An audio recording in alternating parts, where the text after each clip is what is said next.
Muito bem, queridos, nós vamos seguir agora com a nossa lição. O texto bíblico está em Ezequiel, capítulo 18, 1 a 31, isso no geral. Mas a lição, ela coloca 20 a 28. Vamos lá. Ezequiel 18, 20 a 28. A alma que pecar, essa morrerá. O filho não levará a maldade do pai, nem o pai levará a maldade do filho. A justiça do justo ficará sobre ele, e a impiedade do ímpio cairá sobre ele. Mas se o ímpio se converter de todos os seus pecados que cometeu, e guardar todos os meus estatutos, e fizer juízo e justiça, certamente viverá, não morrerá. De todas as suas transgressões que cometeu, não lembrará lembrança contra ele. Pela sua justiça que praticou, ele viverá. Desejaria eu, de qualquer maneira, a morte do ímpio? Diz o Senhor Jeová. Não desejo, antes que se converta dos seus maus caminhos e viva. Mas, desviando-se o justo da sua justiça, cometendo iniquidade e fazendo conforme todas as abominações que faz o ímpio, porventura viverá. De todas as suas justiças que tiver feito, não se fará memória. Na sua transgressão com que transgrediu, e no seu pecado com que se pecou, ele morrerá. Dizeis, porém, o caminho do Senhor não é direito. Ouvi agora, ó casa de Israel, não é o meu caminho direito? Não são os vossos caminhos torcidos? Desviando-se o justo da sua justiça, e cometendo iniquidade, morrerá por ela. Na sua iniquidade que cometeu, ele morrerá. Mas, convertendo-se o ímpio da sua impiedade que cometeu, e praticando o juízo e a justiça, conservará este a sua alma em vida. Pois quem reconsidera e se converte de todas as suas transgressões que cometeu, certamente viverá e não morrerá. Bem, muito bem, graças a Deus. Uma leitura, nós não temos como ler o capítulo todo, mas vamos ler apenas fragmentos do capítulo 18. Lembrando, queridos, que o capítulo 18, ele trata sobre a justiça de Deus, demonstra a maneira pela qual ele trata os indivíduos, ok? O que você vai aprender no capítulo 18 de Ezequiel? É que a partir de agora, nós temos um problema muito grande no livro, porque anteriormente o profeta ele vem falando das nações, do povo de Deus, de modo coletivo. Quando chega no 18, ele vai tratar de modo individual, particular. E por que ele fez isso? Ele fez isso para mostrar que a responsabilidade de cada um é pessoal. Ele não está falando de uma outra questão, ele está abordando a vida eterna, a salvação, e nós vamos falar sobre isso, ok? Então, quando você lê o livro do profeta Ezequiel, em especial nesse capítulo 18, ele está tratando sobre a responsabilidade individual, pessoal de cada ser humano. Perceba que o versículo 1, ele vai tratar de uma máxima que era usada em Israel. Vamos ver o verso 1, só para os irmãos terem ideia, verso 2. Que tendes vós que dizeis esta parábola acerca de Israel, dizendo: os pais comerão uvas verdes e os dentes dos filhos se embotaram. Muito bem, você tem aí uma pergunta retórica, não é isso? Pergunta retórica é que, na verdade, ela não espera resposta. Você faz essa pergunta como se fosse uma afirmação. Então, ele não espera resposta. Mas havia um ditado para aqueles que estavam em Israel, em especial em Tel Abib, como fala o profeta, que eles começaram a usar esse ditado, esse provérbio, sem que fizesse uma análise, uma hermenêutica, uma exegese correta. E isso vai ser muito sério, porque nós vamos mostrar que essa análise errada, ela vai prejudicar até hoje muitos grupos cristãos. Mas vamos começar aqui com essa passagem. A primeira coisa que eu coloquei aqui, um provérbio com sentimento de justiça própria. Esse provérbio que foi mal interpretado, essa máxima que foi mal utilizada, você pode perceber que que ela vai gerar um problema. Porque teve um grupo que foi com Joaquim em 597, como profetizou Jeremias. Jeremias falou desse grupo que foi em 597 com Joaquim. Seria esse, na visão de Jeremias, os figos bons. Os que ficaram com Zedequias seriam vistos como os figos maus, ruins. Então prestem bem atenção que aqueles que ficaram com Zedequias, eles entendiam que eram melhores do que a geração e o povo dos dias de Manassés. Veja agora a confusão. Então aqui já começa um sentimento de justiça própria, porque os que ficaram com Zedequias em Israel, eles entendiam, eles estavam certos que eles tinham esse privilégio, sendo melhores do que a geração dos dias de Manassés. Vamos ver como era a geração, vamos ver aí 2 Reis 24, só para ter, aliás, 2 Reis 24, veja aí, verso 3 e 4. Vamos ver a geração dos dias de Manassés. Olha o que nos diz a palavra de Deus. É muito importante, hoje eu vou falar um pouco devagar, porque esse assunto ele é bem sério, ele requer uma análise muito precisa. Vamos lá. 3 e 4, vamos lá. 2 Reis 24, 3 e 4. E na verdade, conforme o mandamento do Senhor, assim sucedeu a Judá, que o tirou... Reis, é 2 Reis? 2 Reis 24, 3, 4. 3, 4. Assim sucedeu a Judá, que o tirou de diante da sua face, por causa dos pecados de Manassés, isso, conforme tudo quanto fizera, como também por causa do sangue inocente que derramou, enchendo Jerusalém de sangue inocente. Sim. Por isso o Senhor não o quis perdoar.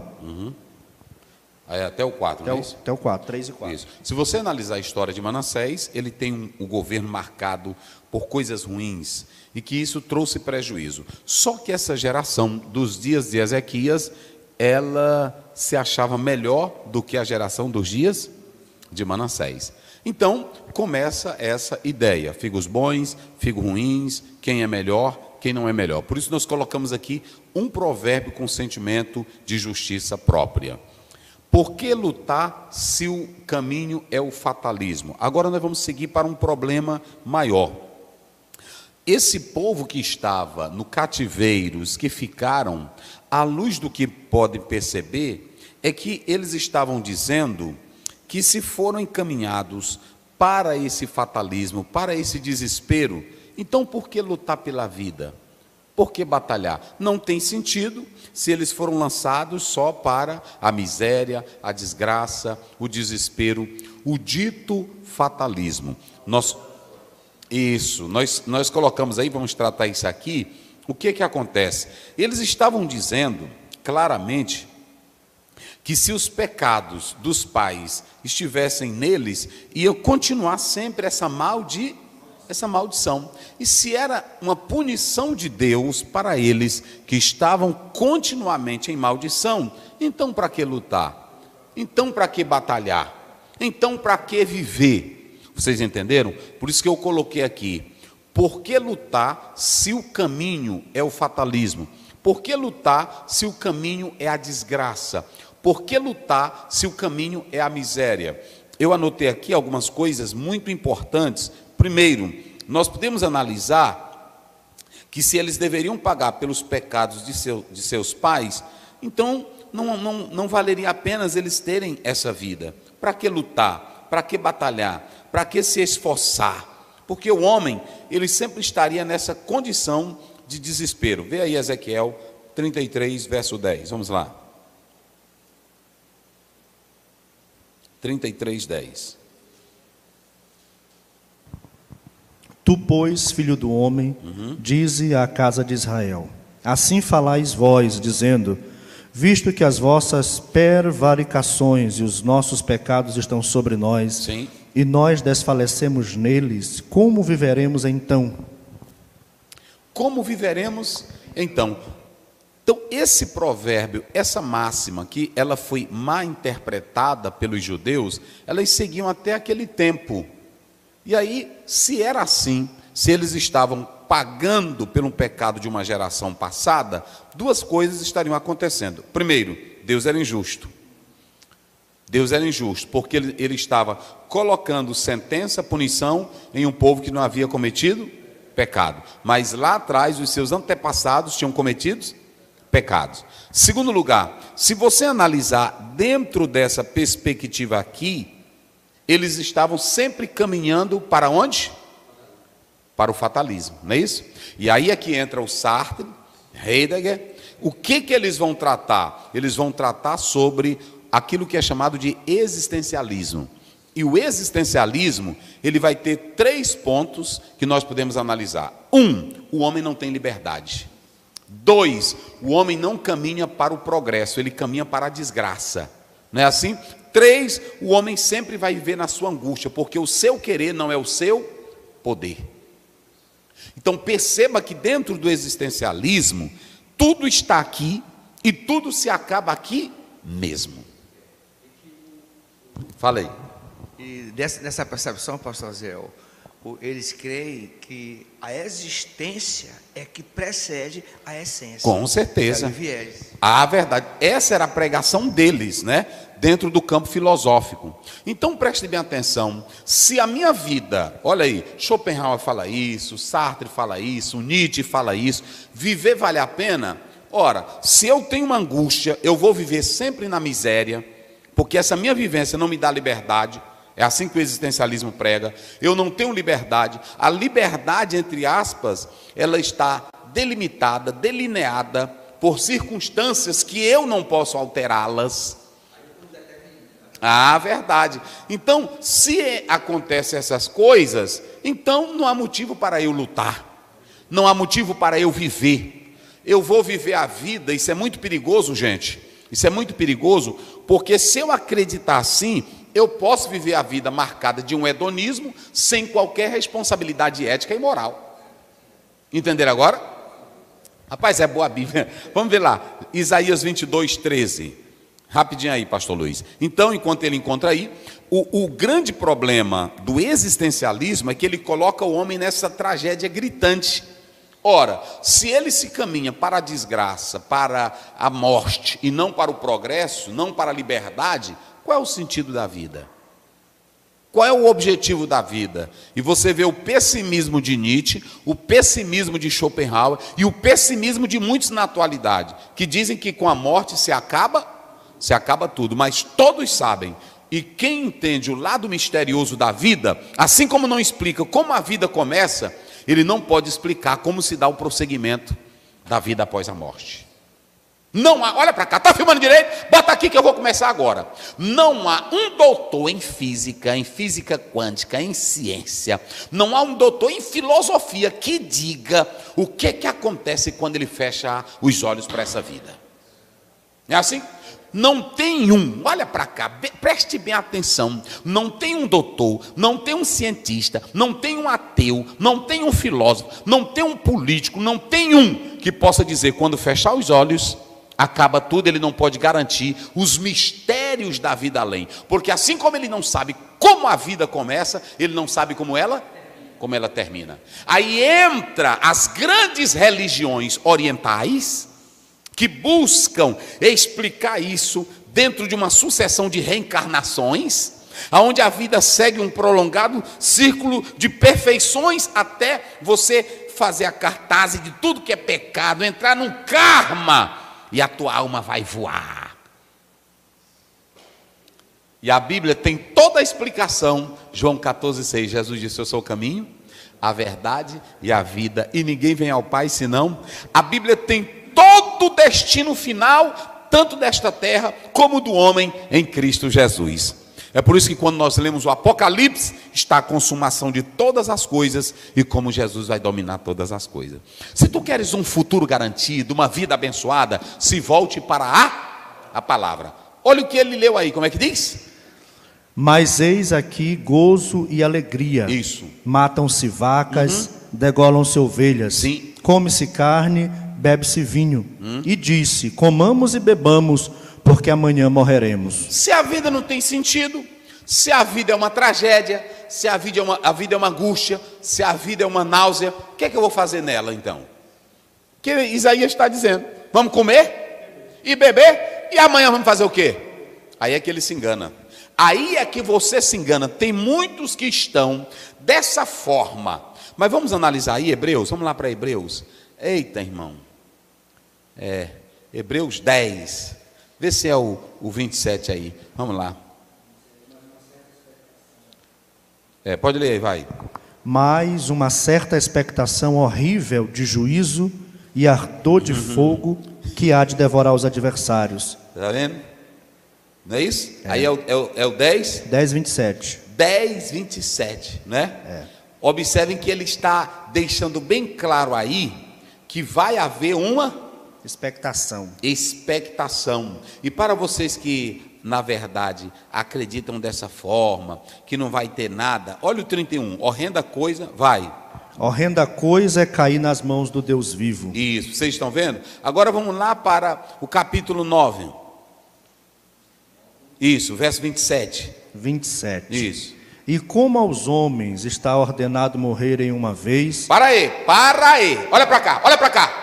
Você que pensa que a vida se acaba com a morte, olha o que o escritor aos Hebreus diz aí para ti, que acha que é só comer, beber, faz sexo, fica na idolatria, fica no pecado, na miséria, na desgraça, aí diz, não, vamos aproveitar a vida, porque com a morte se acaba.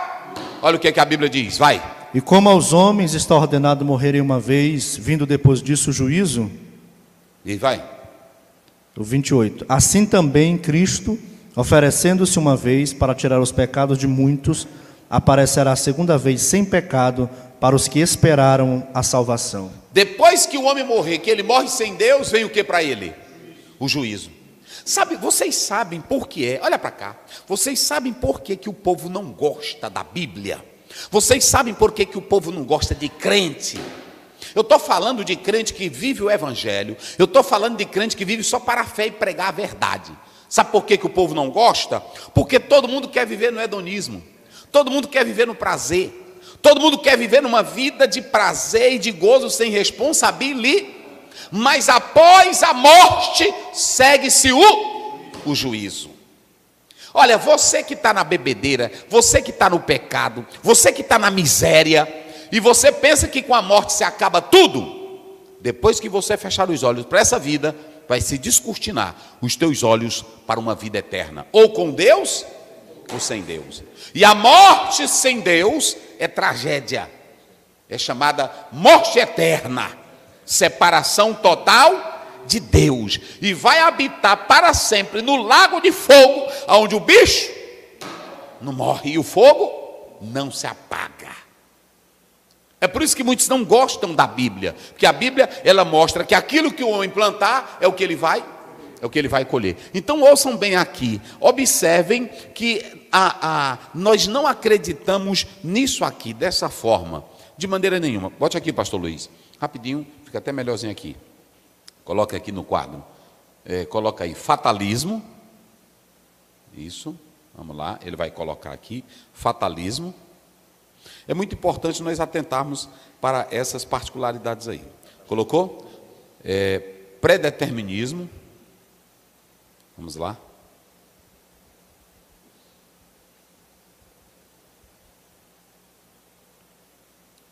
Isso. Predeterminismo. Coloca necessarianismo. Isso. E determinismo. Vamos analisar essas correntes aqui, que é muito importante a gente atentar para isso. Nós vamos debater isso aqui hoje. Por isso que eu disse para vocês que essa lição de hoje ela é mais para nós analisarmos e ter uma análise crítica sobre essa questão. Pronto? Então vamos lá, todos vamos citar bem forte essas 4 correntes aqui. Vamos lá, qual é a primeira? Fatalismo. Segundo? Terceiro?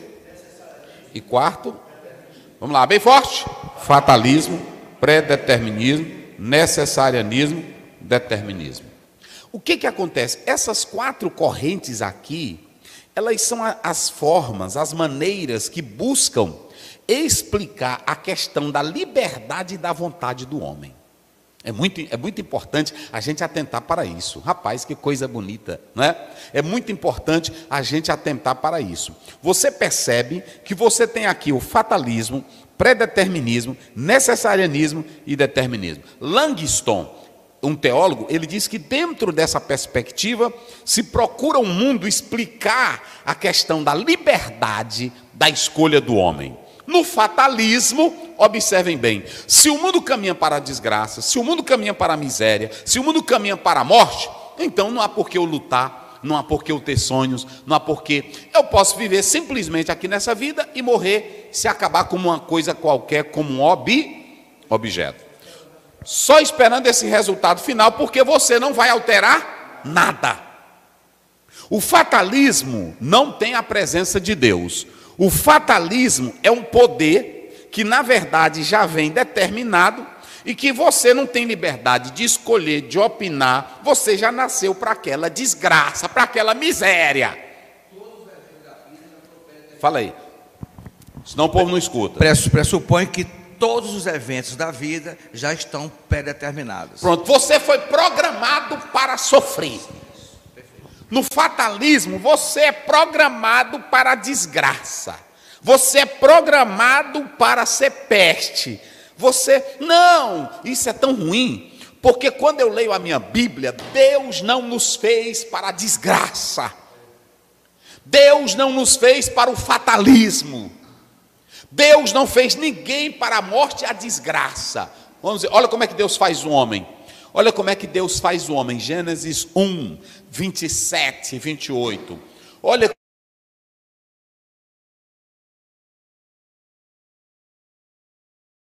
A imagem de Deus. E o que mais? Macho e fêmea os criou. Isso. E Deus os criou e Deus lhes disse: frutificai. Para aí. O que Deus disse para o homem? Frutificai. O que mais? Multiplicai. Multiplicai. O que mais? Enchei a terra. Enchei a terra e o que mais? E sujeitai-a. Dominai. Olha o poder. Olha para cá, olha para cá. Tu está filmando direito? Olha o poder, olha, ei querida, olha para cá. Deus não te fez para você ser desgraça. Deus não te fez para tu seres um infeliz. Deus não te fez para tu ser um bebedor de cachaça caindo pelas ruas. Deus não te fez para tu seres um drogado. Deus não te fez para tu seres um amaldiçoado. A tua cor não determina teu futuro. A tua posição não determina teu futuro. O teu bairro não determina o teu futuro. O teu dinheiro não determina o teu sucesso. Você é quem determina o que você vai ser. Não é isso? Ah, mas é porque eu sou do bairro mais pobre de São Luís. Isso não determina você. Isso não é o futuro que você tem. Não é assim? Ah, mas eu sou de cor, eu sou negro, eu sou negrinha. Não é isso que faz de você. Se fosse isso, Barack Obama não chegava onde ele, ela não chegava onde ele, e nem os grandes popstars da música americana chegaram onde eles, marcado de racismo, preconceito. Olha para cá, irmãos da minha cor. Tu tá filmando direito? Olha para cá, os irmãos e as irmãs da minha cor. Bota cá, bota aqui, olhem para cá. Não coloque culpa na sua cor e nem no bairro que você mora, nem na cidade que você mora. Deus te fez para superar. Como é aquele hino? A verdade é uma alta sabotagem. Aí tem irmão que fica também, eu sou essa pessoinha, né? Assim, como é que se diz? Tem uma palavrinha, rapaz. Se vitimando, né? O sistema fez isso comigo. Você tem que romper. Como é aquele daquela menina que ela canta, que até é vencedor, como é que diz? Sabe ele? Vencedor, campeão.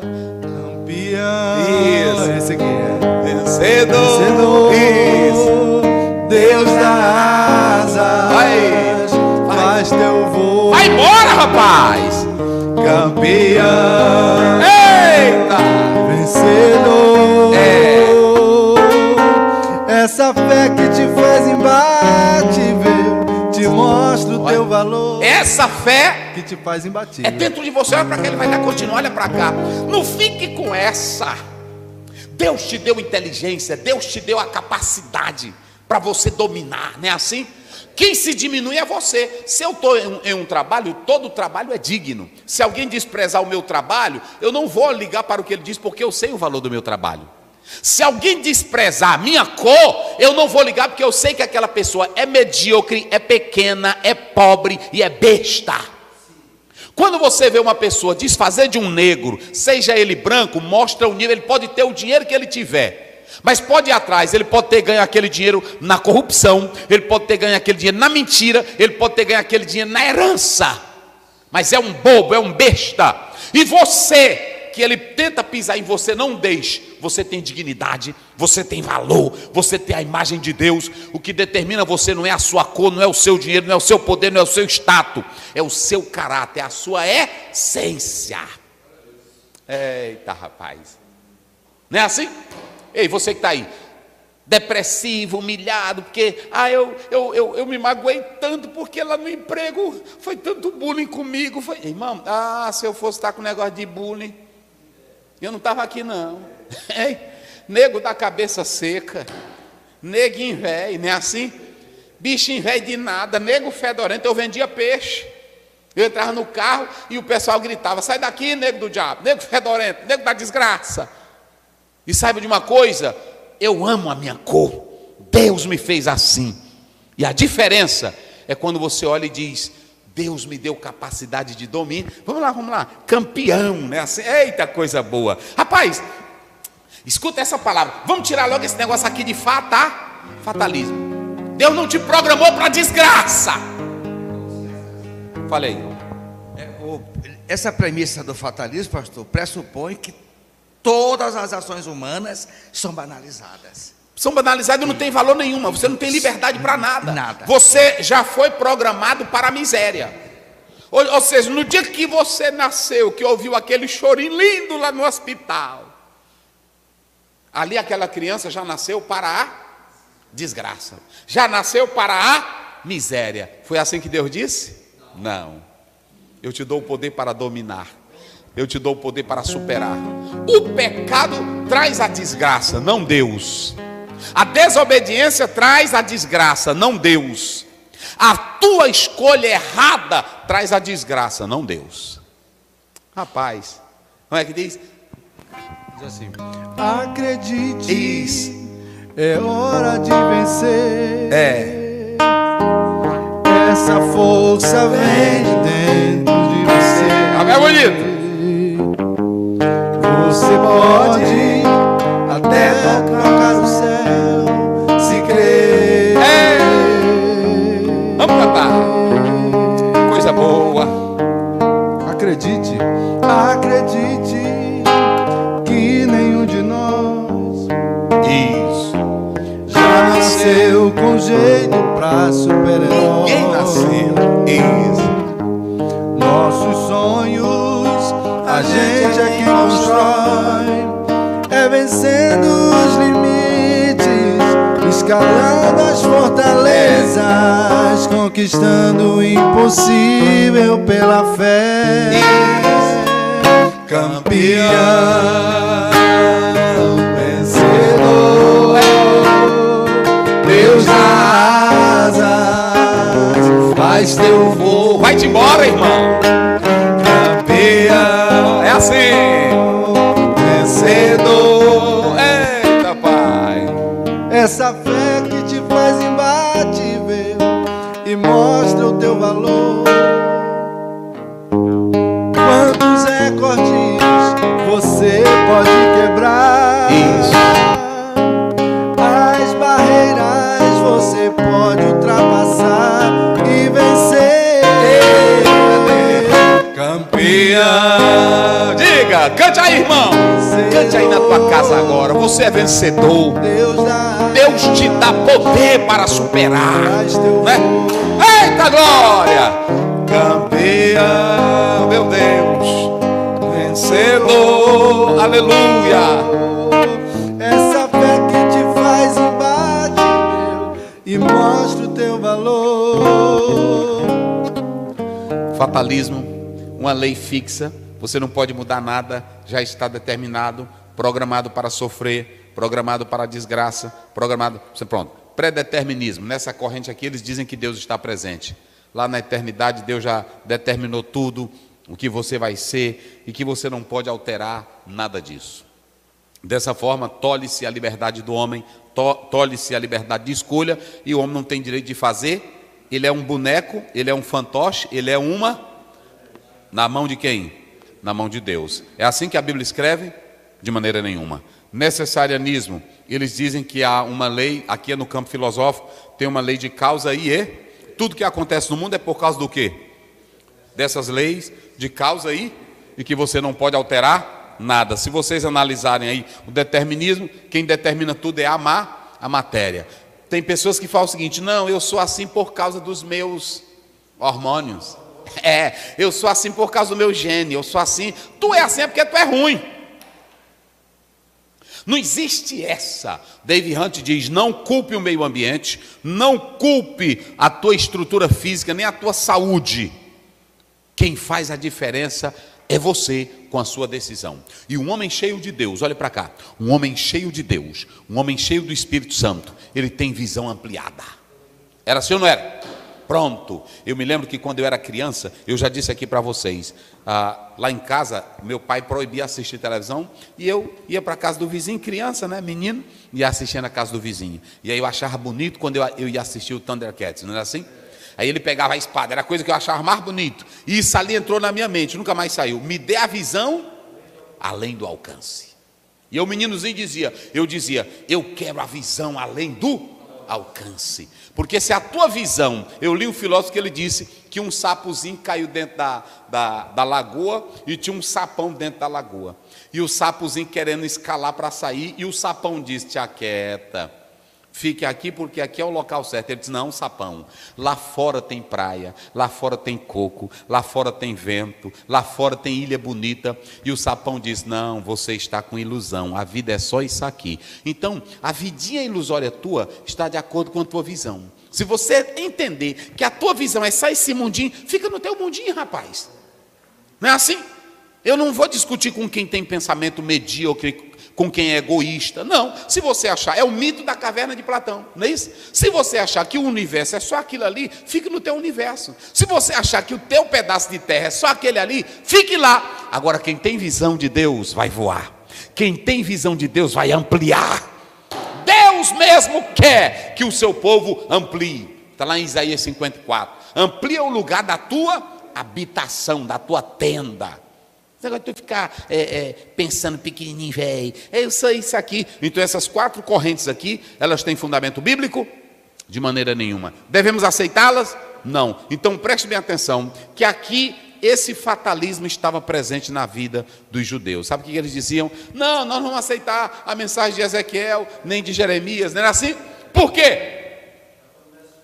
Já estamos, fale aí por entender. Já estamos definidos para morrer. Nós já estamos definidos. Ou seja, nós estamos carregando um pecado os pecados dos nossos ancestrais, dos nossos antepassados, e nós não temos como mudar o curso de nada. Olhe para cá, vida eterna, salvação é uma coisa. Nesta terra, Deus te dá poder para você mesmo mudar as circunstâncias. Sim ou não? Quem faz a decisão? Somos nós. Se vocês analisarem a história de negros, a história de pessoas pobres, a história de mulheres humilhadas, dentro do contexto que elas viviam, se elas fossem dizer assim: não, eu fui determinado para isso, eu fui programado, a gente não consegue romper, teriam rompido? Não teriam. Mas pega a história, eu gosto de ler histórias de homens desafiadores, não é assim?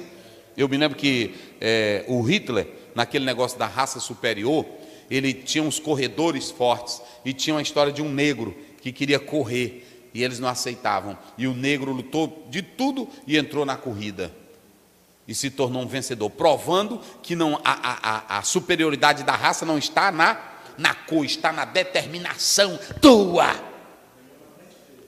Na frente dele, a determinação não está na tua cor, não está na pobreza, não está no bairro, está na tua vontade de vencer, está na tua vontade de querer superar, e Deus te deu a capacidade para superar.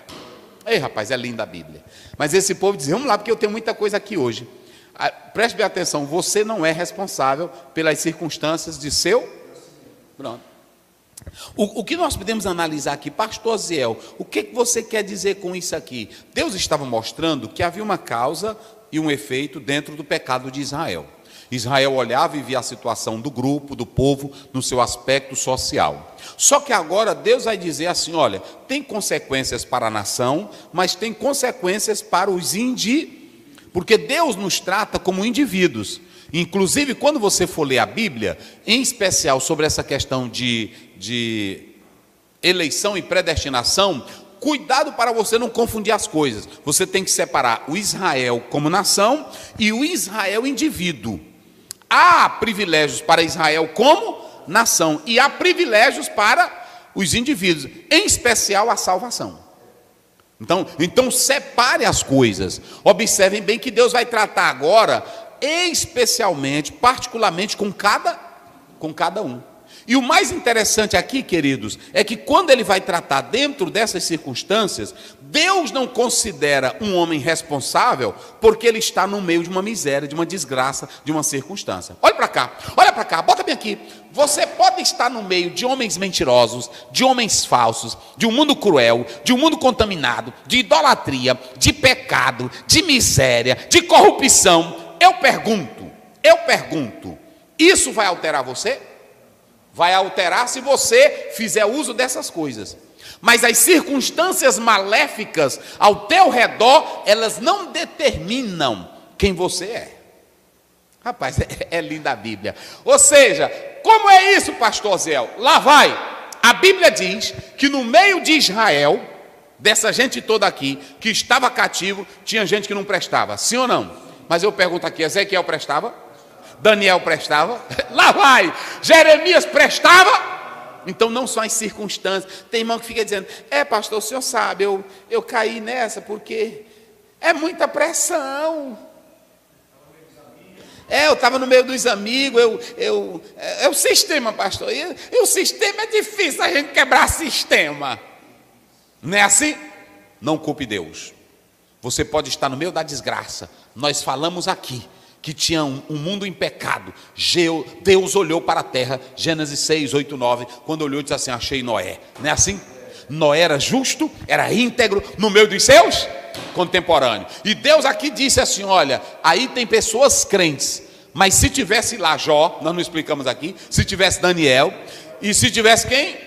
Noé. Esses 3 homens, eles salvariam apenas as suas vidas.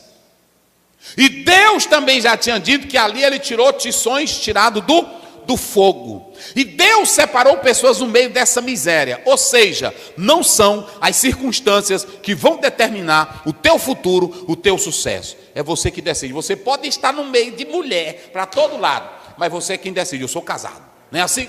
Você pode estar no meio de gente que fuma maconha, de gente que bebe, de gente que tem tudo que não presta. Mas se você sabe a verdade de Deus, você diz, eu escolhi servir ao Senhor. Ou seja, Deus disse assim, pode ter a desgraça que tiver aí, pode ter a miséria que tiver aí, pode ter o mal que tiver aí, mas quem me escolher, eu vou salvar pela sua justiça. Eita. Rapaz, eu gosto da Bíblia.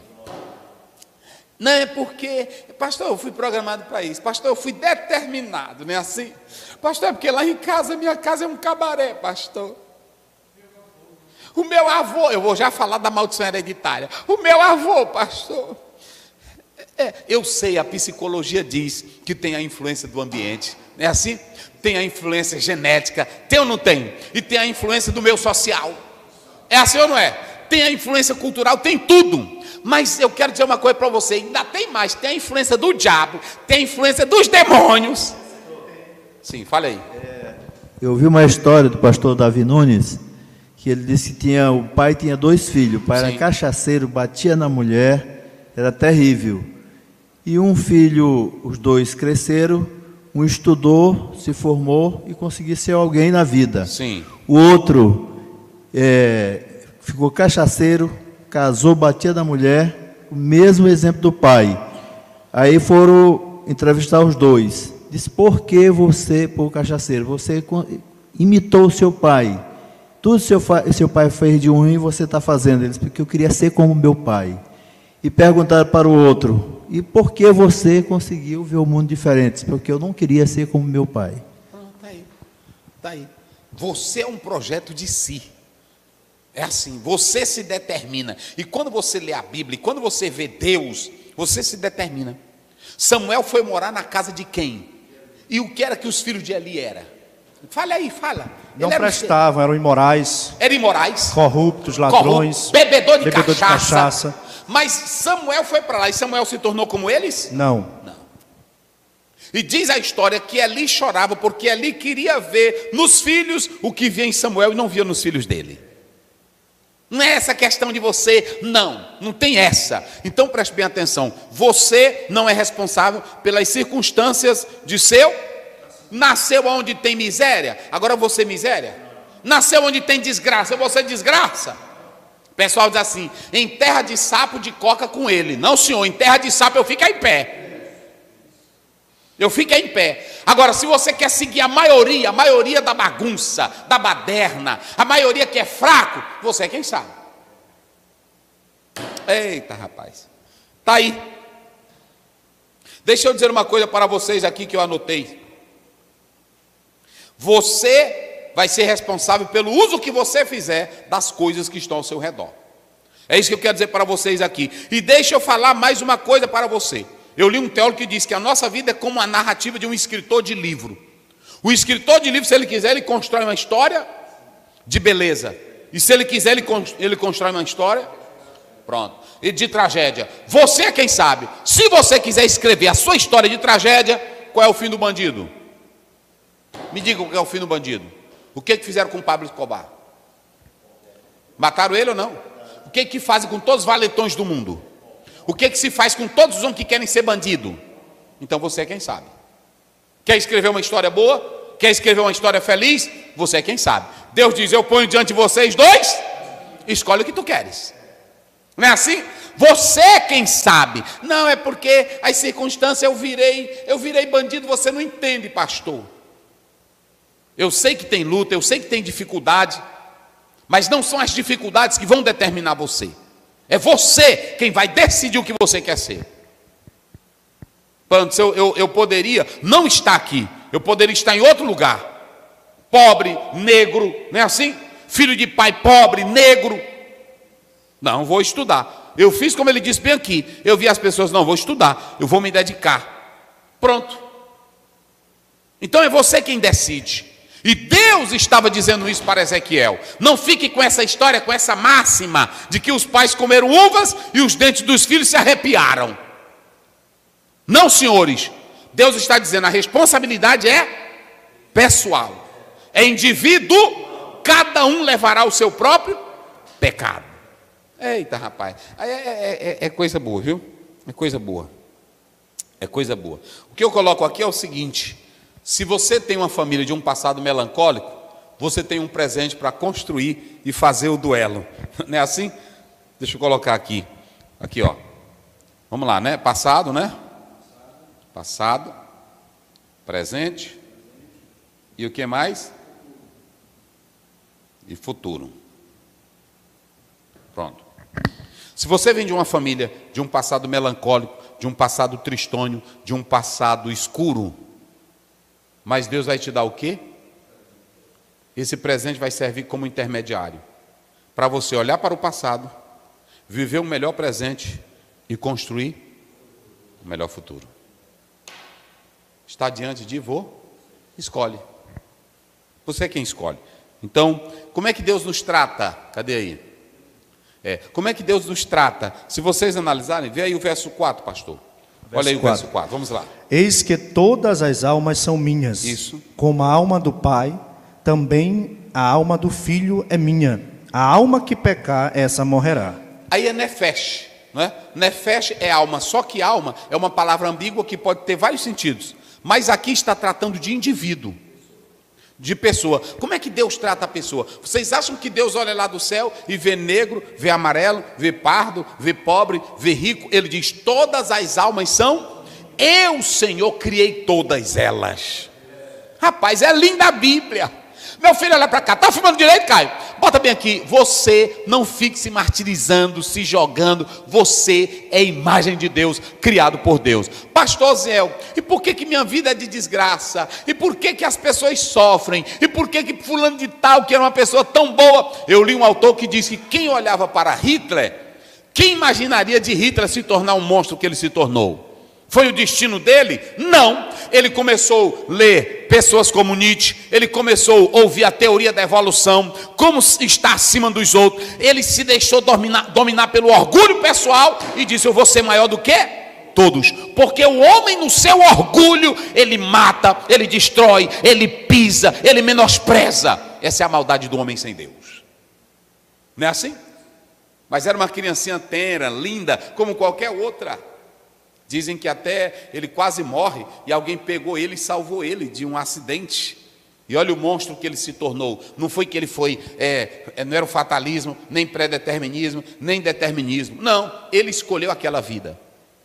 Ele escolheu no afã, no desejo de ser grande, de ser poderoso. Então, muito cuidado com isso. Observem aqui que Deus nos trata como seres iguais. Todas as almas são minhas. Agora ele diz, a alma que cometer pecado, que escolher a vida errada, vai fazer o quê? Morrerá. Pronto. Isso. Aquilo que o homem semear é o que ele vai colher. Então pronto. Deus não nos trata, irmão, com um olhar diferente. Deus não nos vê como classes. Deus não tem isso. Vê como aqui é da classe A, da classe B. Deus nos vê como seres iguais. Agora as escolhas nos tornam diferentes. É assim. E eu coloquei aqui, seu destino, querido irmão, depende, sabe do quê? Do relacionamento com Deus. Olha para cá, seu destino não depende do fatalismo, predeterminismo, necessarianismo, determinismo. Seu destino depende do relacionamento com... Pronto.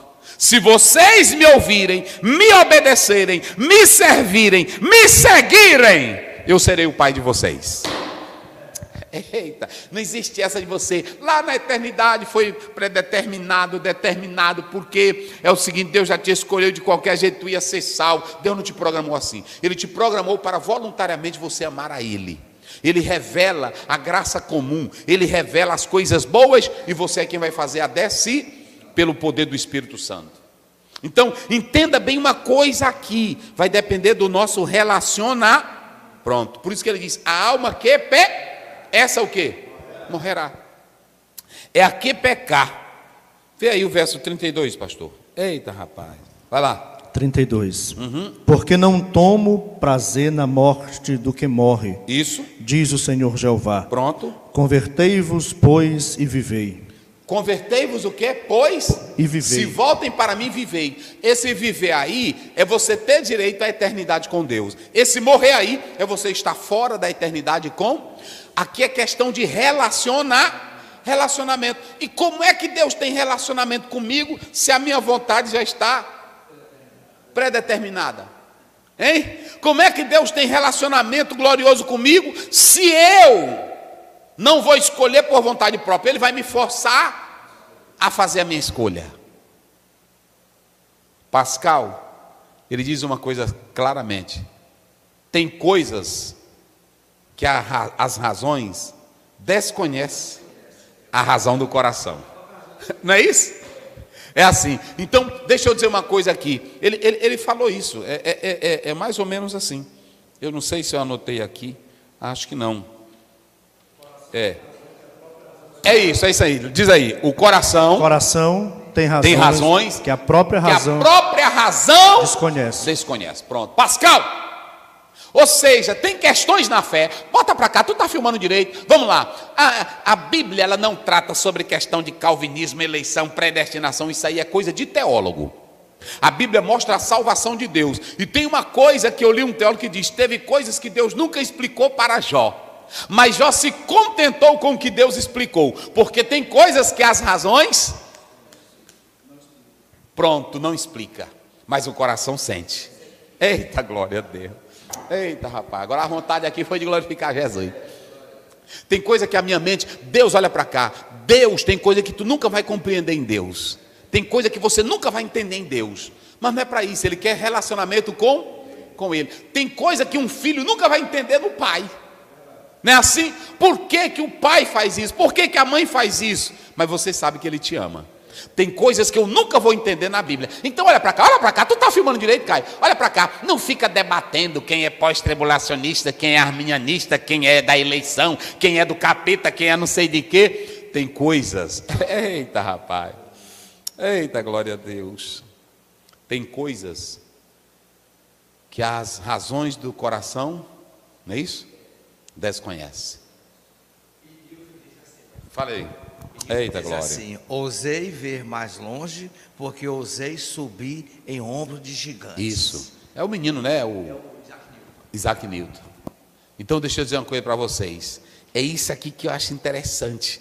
Tem coisas na fé que eu nunca vou entender. Tem coisas que o Calvino tratou, tem coisas que o Teodoro Beza tratou, mas eram como nós, homens, pesquisando, que a Bíblia não está falando. Mas tem coisas que a minha razão não compreende, mas o meu coração. Eita! O meu coração sente. O mais importante não é você ficar, eu sou arminianista, eu sou calvinista, eu sou pré, eu sou prós. Não, a coisa mais importante é você sentir a salvação na alma. É você sentir a glória de Deus. Teve muitas coisas. Veja bem aí, Jó 42. Eita, rapaz, 5, veja aí rapidinho. Só para mim ter uma ideia aí. 42, verso 5 e o verso 6. Vai lá. Não, a razão não explica. Tem coisas na fé que a nossa razão nunca vai. O nascimento virginal de Cristo, a concepção de Maria. Isso quem é que vai entender? A humanidade de Jesus, Deus homem. Quem é que explica isso? O Espírito Santo, como ele trabalha em nós. Mas eu não posso explicar, mas eu sinto. É por isso que eu quero dizer uma coisa: a leitura da Bíblia não é para gerar polêmica. A leitura da Bíblia não é para debate. A leitura da Bíblia é para gerar gozo no teu coração. Jó 42, 5, 6. Com ouvidos, meus ouvidos ouvi, mas agora te veem os meus olhos. Pronto, isso. Por isso me abomino e me arrependo no pó e na cinza. Pronto. Deus explicou, Jó perguntou um bocado de coisa para Deus, não foi? Deus foi explicar para ele tudo detalhadamente? Nenhuma. As perguntas dele, Deus disse: onde era que tu estava quando eu fiz o rinoceronte? Onde é que tu estava quando eu lancei os fundamentos da terra? Aí ele só disse assim: Senhor, eu não sou nada, tu és grande, eu me calo, eu me abomino. Eita, glória a Deus. Não esqueça mais disso aí não. O coração tem razões que a própria razão desconhece. E Pascal dizia: faça uma aposta em Deus, que você nunca será decepcionado. Faça isso. Olha, ateu, cadê o ateu? Chama aí o ateu. Ateu, descrente, faça uma aposta em Deus. Você nunca será decepcionado. Eu fico pensando como é que tem pessoas que querem ser instrumentos para atrapalhar a fé dos outros. Ok? Vamos lá. Deus nos trata como indivíduo. Ele diz: todas as almas são minhas. E você, quem sabe, se você criar um relacionamento com Ele, de temor, de reverência, de buscar a santidade, Ele diz: a alma que pecar essa, mas eu não tenho prazer na morte. Deus não tem. Vamos lá. Não temos relação com o destino dos nossos. Agora vamos aqui a pancada. Pastor Osiel e o papai que era macumbeiro. Eita, rapaz. Ele fala aqui, Ezequiel, de 3 coisas, de 3 gerações: um pai justo, um filho perverso e um neto justo. Vê aí, pastor. Verso 5, 9. Isso. Sendo, pois, o homem justo, e fazendo juízo e justiça, não comendo sobre os montes, nem levantando os olhos para os ídolos da casa de Israel, nem contaminando a mulher do seu próximo, nem se achegando à mulher da sua separação, não oprimindo a ninguém, tornando devedor o seu penhor, não roubando, dando o seu pão ao faminto, cobrindo o nu com veste. Se ele gerar um filho ladrão... Epa, para aí. Aí ele está dando todos os adjetivos e as qualidades de um homem piedoso. De um homem piedoso, justo. Um homem que não anda olhando para a mulher dos outros. Um homem que não anda fazendo sexo de modo imoral. Um homem que paga as suas contas. Um homem que não usa de usura. Um homem que é fiel. Um homem que ajuda aos pobres. Esse homem perfeito pode gerar um filho sem vergonha. Um filho o quê? Ladrão. Derramador de sangue. O que mais? Que fizer a seu irmão qualquer destas coisas e não cumprir aqueles deveres, mas antes comer sobre os montes, não viverá. Pronto. Então, nós temos um pai justo. Um pai justo e um filho? Um filho injusto. Não. Um filho ladrão. Lá vai. Nós temos um pai justo e um filho ladrão. Preste atenção. Ele está dizendo que se o pai for esse homem sincero e lançar um filho ladrão, quem é que vai morrer? É o filho. Porque o pai não tem nada a ver com a bandidagem. O pai ensinou o filho a ser ladrão? O pai ensinou o filho a ser bandido? Não. Pronto. Lá vai. Agora nós vamos para o outro. Nós temos um pai justo e um filho injusto. Não é isso? É um pai justo, um filho injusto. Agora, um neto não é isso? É. Justo, vai lá. 10, 13. 10 e 13. É. E não cumprir todos aqueles deveres. Para aí, ó, um pai justo, um filho perverso e um neto justo. É. Entenderam aí? Vamos lá. 3, como é? Um pai justo. Pai justo, um filho perverso e um neto justo. Então você já tem aí o pai justo, não foi? Sincero, honesto. Mas tem um filho que é o perverso. Aí agora tem um neto. Olha as gerações. Pai, filho e neto. Vai. E eis que, se ele gerar um filho, que veja todos os pecados que seu pai fez, Olha aí. e vendo-os não cometer coisas semelhantes, não comer sobre os montes, É a mesma coisa. mesma né? coisa, aí o Isso. 17 diz, certamente viverá. Pronto, quem é esse aí? Esse é o neto. É o neto. Neto. Ah, verdade. Mas se esse pai desse menino for o quê? Bandido, ladrão. Mas o neto olhar e ver que está tudo errado e andar na piedade que o avô andou, Não morrerá pela maldade de seu pai. não morrerá pela maldade do seu pai. Então olha para cá. Pecado não vem de geração. Eita, rapaz. Um bocado de coisa aqui. Eu vou terminar, que aí... O debate sobre a hereditariedade do pecado, ele é Não, isso não existe. invalidado. Isso não existe. Está invalidado. Não, isso não existe. Aí o que acontece? Alguém vai dizer, mas lá na casa do fulano de tal, tinha um fulano que era macumbeiro e o outro filho. Mas é isso aqui que ele falou. O exemplo, a criação no familiar, o ambiente familiar, a influência do meio corrompeu ele. Mas ele fez isso pela decisão própria. Não é isso? Porque o pessoal diz, o homem nasce bom, mas a sociedade corrompe. Não, o homem nasce bom, mas ele cai para o pecado e faz sua escolha para o pecado. É isso que nós queremos dizer para vocês. Então, você tem um pai bom, mas você tem um filho perverso e você tem um neto bom. Porque ele viu a maldade do pai, viu o pecado do pai e disse, eu não quero seguir o caminho do meu pai. Maldição hereditária. Vamos ver na Bíblia o que a maldição hereditária diz. Eu vou ter que citar essas referências, porque é o jeito. Vamos lá, mas vamos ser rápido, pastor Luiz. Quantos minutos já tem aí? Vou já encerrar. Vamos lá. Números, aliás, Êxodo 34, 7. Êxodo 34, 7. 34, 7. Isso. E o que guarda a beneficência em milhares, que perdoa a iniquidade e a transgressão e o pecado, que ao culpado não tem por inocente, e que visita a iniquidade dos pais sobre os filhos e sobre os filhos dos filhos até a 3ª e a 4ª geração. Isso. Agora, aí é o quê? Êxodo 34, 7. Agora Números 14, 18. Números 14, 18. Vamos lá. 14, 18. O Senhor é longânimo e grande em beneficência.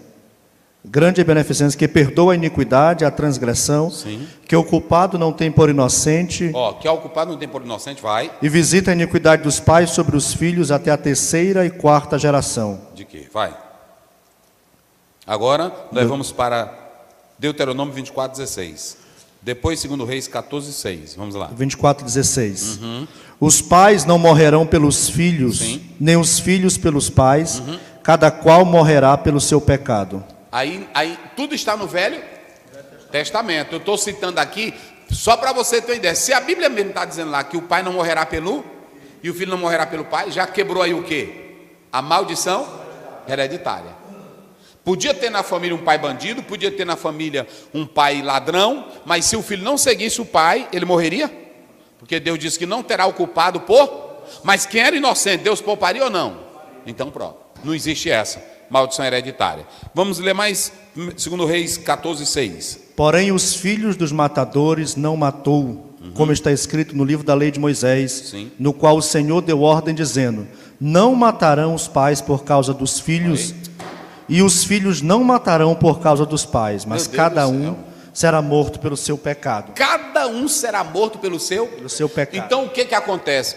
Você pode observar que Israel fez uma exegese errada o tempo todo.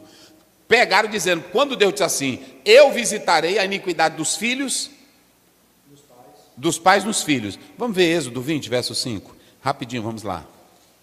Êxodo 20, verso 5. 20, verso 5. Isso. Não te encurvarás a elas, nem as servirás, porque eu, o Senhor teu Deus, sou Deus zeloso, que visito a iniquidade dos pais nos filhos e até a terceira e a quarta geração daqueles que me aborrecem. Até onde vai a desgraça de Deus na vida de uma família? Está aí a resposta bem aí. Não. Lê o versículo que vocês vão entender. Não. Aí, olha para cá, olha para cá. Ei, chama teu pai aí, chama tua mãe, teu irmão. Eu vou mostrar uma coisa para vocês. Até onde vai a maldição de Deus sobre uma família, sobre uma geração? Lê. Não te encurvarás a elas, Sim. nem servirás, porque eu, o Senhor teu Deus, sou Deus zeloso, Sim. que visita a maldade dos pais nos filhos, até a terceira e quarta geração daqueles que me aborrecem. Até onde vai a maldição de Deus para uma geração? Até onde durar a gente que Meu aborrece Deus, ele. aí. Até onde ele quer aborrecer? Deus! Enquanto, mas rapaz, tá. Olha, eu visitarei a maldade dos pais, porque é o seguinte: tinha família que o pai ia pecando e o filho queria pecar também. Até ali Deus ia visitar a maldade mas porque o filho também estava na maldade de quem? Do próprio pai. Agora Deus disse: eu vou visitar a terceira, a quarta, a quinta, a que vier, até que eles me aborreçam, não é assim? Ou seja, enquanto tiver pecado, Deus visita. Mas não existe essa. Pastor, a mamãe, meu tataravô foi macumbeiro, ele era da magia negra, e agora vem, enquanto eu fico aqui, tem coisas que você se abre para isso, não é assim? Você foi criado naquele ambiente, fica com medo, e aí de repente começa a sentir, eu estou vendo um negócio aqui, pronto, 2 Coríntios 5:17, se alguém está em Cristo, nova criatura, agora tem uma coisa, aí tem gente que diz: pastor, mas a pessoa aceitou Jesus, ele ainda... Gente, nós somos carnais, nós somos de carne. Mesmo eu aceitando Jesus, a salvação não é um processo. Aliás, a salvação é instantânea, mas a santificação é um processo gradativo.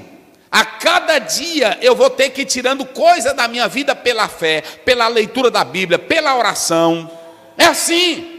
Não creia nisso, irmão. Olha para cá, você que anda com isso aí. É porque o meu pai foi raparigueiro, o meu marido é raparigueiro. É a maldição do papai que está em mim. Pode acabar com isso. É o péssimo exemplo que o seu pai deu, que o filho está seguindo. Mas se o filho tiver caráter e disser assim: não, eu vou... Pronto, o filho pródigo foi assim, caindo ele em si. Não, eu não estou prestando não. Eu vou para a casa do papai e vou dizer: pequei contra o céu, pequei contra ti, e acabou-se a conversa. Deu para entender agora? Vocês entenderam tudinho? Nós temos maldição hereditária? Então pronto, está aí na Bíblia. Ela tem até enquanto você peca. Ele diz assim: se o pai pecar, se o pai for santo, eu vou abençoar ele. Mas se ele gerar um filho ladrão, quem vai morrer é o filho ladrão. Se o pai ladrão gerar um neto, não é isso?